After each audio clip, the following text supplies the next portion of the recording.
We just bought an RV and made a bunch of mistakes. Hi, we're Mark Paula. Our channel is about our happy place, travel. The norm for us is to share the cool places we visit and provide the help you might need to do the same. We don't usually share too much of the drama that goes along with RV travel. We've had plenty of things that have gone wrong, but we try not to be a killjoy by getting too deep in the weeds. But today we're going to share some things we're not particularly proud of. Mistakes we made buying an RV. In a nutshell, we overpaid. Stick with us and I'll tell you the one thing that would have made a difference. We made plenty of mistakes along the way. I'll make this video and then we've decided we shall never speak of this again. A month or so ago, we were in Quartzsite and the hubs wanted to look through some of the toy haulers. I said, no, I don't want to be discontent with what we have. Our camper, Miss Kitty, was solid and she's been good to us. But there was the issue with the bed. Because it needed to be up to fit Julius in, we can't sleep in the camper without taking him out. On a quick stopover, that's not really practical. And then there was the kitchen. Because of the lack of counter space, we had to prepare food on the stove.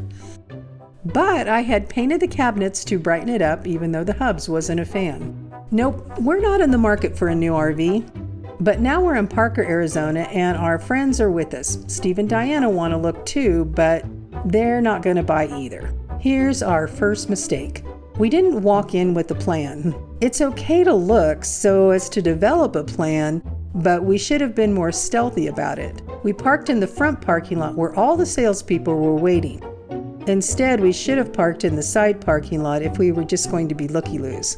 But no worries. Nah, we're not going to buy this camper. Very quickly into our experience, our salesperson asked us if he could get us into an RV. What would be our ideal payment? How much would we need to get out of our RV as a trade-in? This leads me to our next big mistake. You should only deal in cash. This way the numbers are clear. You can always talk loans later. We gave him some ridiculous numbers because No way we're buying this camper. our salesman was a nice guy and really chatted us up. My friend Diana warned us that he may be trying to get to know us as to manipulate a sale. There is no way we're buying this camper. This leads me to our next mistake. Sales personnel aren't your friends. Sounds a little harsh, I know, but we weren't focused and our guard was definitely down. I can't believe I'm saying this, but over the next 2 days, we kept telling our sales guy we weren't going to buy this RV. We told him we could buy this RV from a private party and get a lot more for our RV in Colorado, selling it on our own. The numbers just didn't make sense. Yeah, it's never going to work for us. We told him we had lithium batteries and solar, and we had a composting toilet we love. We put a big generator on ours, and it had oversized propane tanks. Through a lot of walking back and forth to the office, he managed to keep us in the conversation. We even brought our side-by-side in to prove to him that we wouldn't be able to open the fridge when traveling. In the end, we stripped our camper of all of the good stuff, and the price of the trade-in went up a lot. Plus, he met the price for a monthly payment we had set. You know, those ridiculous numbers. We couldn't believe we were saying this, but we had a deal. As part of the negotiations, they would remove the solar from our old RV and install it in the new RV. This brings us to the next mistake. This one was the most consequential and the reason that we overpaid. Read everything you sign. That seems pretty basic, but we didn't. We checked some things, but we didn't have all the numbers added up before going in. They were able to hide exorbitant fees and high prices for the work done on the RV that we agreed to if it was included as part of the negotiations. We realized that we were fatigued, and the page that we would have caught this on was at the very end of an extremely long pile of papers to sign. Due to an Arizona law, there was no turning back now. So we were put on the schedule to have the solar moved over and got a cheap motel. We returned several times to ask questions and was met by our salesperson with a lot of gaslighting. On the day of inspection, we were really disappointed. Remember those crazy fees we were charged? Cut wire from installing the inverter was all over the floor, along with muddy boot prints. It was a last-minute job that shouldn't have required us to get a motel because our RV just sat on their lot. And regarding the preparation to have all those things fixed and ready to go, an employee told us they had prepared a list of things that needed repaired and they can only fix what's approved. We could only find one thing that was fixed. Not the ripped screen, not the cover on the stove, not the missing backup camera. The only thing they did address was a teeny tiny hole in the roof that we found. So what did we pay for? The walkthrough inspection was a disappointment. The hubs asked a lot of questions, but much of it wasn't answered, and some of the answers turned out to be wrong. They moved the inverter and the batteries, cutting wires and not reinstalling parts that would make it so we could hook up our portable panels. In fact, they didn't even check it. When we took it off the lot, we went to our boondocking spot. We realized it didn't work, and we also found a water leak that should have been caught. We took it back to the dealership and had to push to get the basics fixed. Like a working inverter and the water leak fixed. At this point, we were not having fun. Here's our next mistake. Hire a third-party inspector. Doing this before papers were signed may have given us better negotiating power to get some of these things fixed, even if we had found some problems. The price you pay is so much more than the estimated value of the RV you're buying. By the way, that's an easy thing to look up, but may vary greatly in different areas of the country during different seasons with different dealers. We did do some things right though. We had owned several different types of RVs, and through our experience traveling, we knew what we needed, and this is huge. We were also realistic. The RV we bought is considered a starter RV. We really can't afford a champagne rig on a beer budget. We were okay with making some sacrifices. This brings me to reviews. It's a good idea to know what brands are considered quality, but do they have what you want? Keep in mind that some models are plagued with issues, but depending on the year, the manufacturer may have had a chance to make some changes. And really, those brands and models don't always have bad outcomes. Our Puma didn't have great ratings, but we found it to be very solid and we were happy with it. We understood our towing capacity. This RV, although longer, weighs only a little over 200 pounds more than our last RV, and the truck can easily pull the weight and handle the load. Although it doesn't seem like it, we did ask the right questions. We just should have pushed a little harder for the answers in writing and demand more details before moving forward. Another thing that helped us was we knew how much our RV was worth in our region and how much we could sell it for. There's always additional costs when switching rigs. We did think through these things.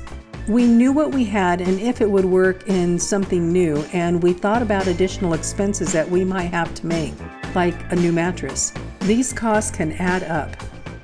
Speaking of additional costs, things like registration and taxes in our home state was a consideration, as well as insurance. We have a great insurance agent that shopped around for us and let us know what we could expect. We also understood the loan and knew what the interest rate was, advantages of taking out a loan as opposed to paying cash, and how locked in we were if we found a better interest rate. We also knew that we could claim the interest on the loan on our taxes, much like a loan on a house.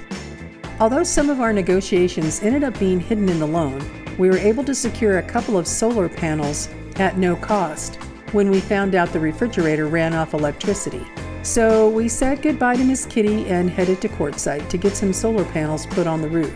To our salesman's credit, he had given us Bill's information. While waiting for work to be done on our RV, we met with Bill to get more information on beefing up our solar. The consultation was free and informative. Bill and his son Tim would tag team the install. After watching them work, it was clear that each of the men had specific skills and together they would make a great team. Well, I'm BT in our solar. Bill, Tim, and Randy Solar installs, RV repairs, and mini split installations. Been doing it for 20 years, and in Quartzsite, we do stuff that no one else will do or can do. So we get pretty busy, 7 days a week from morning till night. But our customers are our customers. They become family afterwards. You can call me anytime, day or night, if they got a problem or just to say hi. So customer service is everything, and customer involvement. We really encourage customer involvement because you've got to see what your system is, see what everything is, see how it works, see where it's at, is we go to customers to say, where's your controller? I don't know. Well, you need to know where all that stuff is at. So it's just something that you got to know. It's very important that you get trained, because everybody that we have that does solar ends up with a problem because they're trying to run everything at once. Solar is not shore power. But if you run one thing at a time, it works great. You learn that. It becomes muscle memory. So it's just something that you can learn, find out how it works, find out somebody who uses what they sell. That's important, because if they don't use it themselves, it's probably not a good product. Find someone who says, okay, like in my case, every battery we sell, we test the brand to make sure it is truly 300 amp hour batteries. We got a special computerized tester that gives a graph. You can print it out. You got to know that the stuff is good that you're buying, because otherwise people are trying to sell you junk, the cheapest stuff they can find to make the profit. We don't make profits off of this stuff. We make profits off the labor. We're not a storefront property where we have a store. Overhead will kill you. These people in town, imagine why they got to charge so much money, is because they got a big overhead. We don't have that. We don't have a lot of money to invest in $1,000 here, $1,000 there. So we ask our customers, would you be willing to buy it? Here's what you need. And they're very cooperative on that, and it saves the heck out of us. But it's something that, like I say, if you can see my wiring, I didn't do a good job. Now in your case, there was no other way but to come down through the closet. There's just sometimes that's what you got to do, but who's going to see it? You when you hang a shirt, but I mean, it's just something that you're stuck with. Sometimes you're stuck. But running them down the walls, running them on the outside of the camper is a no. So, I mean, there's a lot of things in solar you got to know. You have to, people, I had one guy tell me, he says, well, now that I got solar, I can take my inverter out. I said, huh? He was, I won't need it. I says, that's a battery charger on the roof. That's all it is. Just a battery charger. You need to convert that through the controller to 12 volts to the batteries, and then out of the batteries at 12 volts to the inverter, which now converts it to 110. So you got to have that. But it's nothing but a battery charger on the roof. That's all it is, period. Battery charger on the roof. And nowadays you get lithium batteries. There is not a world of difference. There's a universe of difference. They're that good. They'll outlive you. So, I mean, there's just a lot to know about solar, and if you got to ask questions, if they don't want to ask questions, if they don't want to be bothered, you don't want them putting it on your roof. If they're putting them right next to an air conditioner on either side of it, you don't want them putting them on your roof, because they're putting them where it's going to get shaded guaranteed. I mean, there's a lot of things to look for in solar, and to get it right, you got to have the right size wire. One of the people in town put in a system with a shunt like you have, but they used too small a wire, and they had two massive inverters, and the whole coach, $100,000 coach, or $800,000 coach, was a lot of 12 volts. The wire that they used got so hot, it melted it, and it literally started smoking, and there was smoke on the ceiling where it had come up. So it was that close to melting. I mean, the shunt itself was melted. There was nothing left of it. And the guy just had it put in. But they didn't use the big enough wire. I mean, you gotta know what wire you gotta use. I've seen they give you these wires when you buy one of these non-transfer switch charge inverters. They're fine. They work good if you get a good one. But they'll send you that pencil thick a wire to use. And then people are reporting, well, I can't get all the watts it says it can do. It's because those wires, take them out of the box, throw them over your shoulder, get 2-aught wire. And now you're going to get what the inverter's able to pull. But people don't know that. How would they know? Oh, the wires came with it. They must be the right ones. Over your shoulder, get rid of them, get something that's decent, 2-aught wire. It's all we use is 2-aught wire or bigger. There's so much to know about solar, and once you get it right, you learn it, it's going to be with you for life, and it's going to do all your power you want. It's going to do everything you want. And yes, you can, with lithium and that, you can now run an air conditioner, not all day or at night, but during the day. Because during the day, you have enough power, got 2,000 watts on the roof. You can run the air conditioner without even denting the batteries. You'll put more into the batteries, they'll get charged, and they'll just sit there and float. And you'll be running off of the solar itself. And that's just the way it is, but you got to have enough solar to do it. That's why I say too much is just right. You tell a customer as much as you can put on the roof. As big a controller as you can afford. And you got 2 of them. Because you have that much solar. With those 400s you got up there, you're going to be pushing close to 100 amps. That's why the 100 amp controller. And the other ones with the 200s, the 30 amp will handle that. That's why they're on there. Someone that you can go, well, what's this for? Or what does that do? And they'll answer it for you, because you need to learn it. You need to learn solar for your own use. Are you going to be out there doing a bunch of stuff to it? No.